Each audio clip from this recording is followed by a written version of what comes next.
কুমিল্লার চান্দিনা থানায় সহকারী উপপুলিশ পরিদর্শক মোহাম্মদ ওহিদুল্লাহকে বিদায়ী সংবর্ধনা দেওয়া হয়েছে। বৃহস্পতিবার 4 সেপ্টেম্বর দুপুর 2টায় থানার অফিসার ইনচার্জ জাবেদুল ইসলাম ও থানার অন্যান্য কর্মকর্তাদের পক্ষ থেকে ফুলের শুভেচ্ছা ও মধ্যাহ্ন ভোজের মাধ্যমে তাকে এই রাজকীয় সংবর্ধনা জানানো হয়।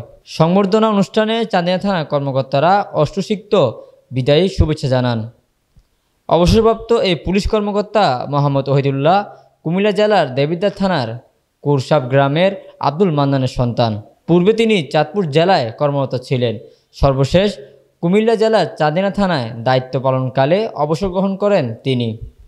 চান্দিনা থানায় কর্মরত এএসআই ওহিদুল্লাহ দীর্ঘ 4 মাস ধরে আমাদের থানায় কর্মরত ছিলেন এবং তার এই চাকরি জীবনে আজকে তার এই চাকরি থেকে অবসর যেতে বিদায় অনুষ্ঠানের তাকে আমরা সবাই সকল অফিসার ফোর্স মিলে তাকে বিদায় সংবর্ধনা প্রদান করি।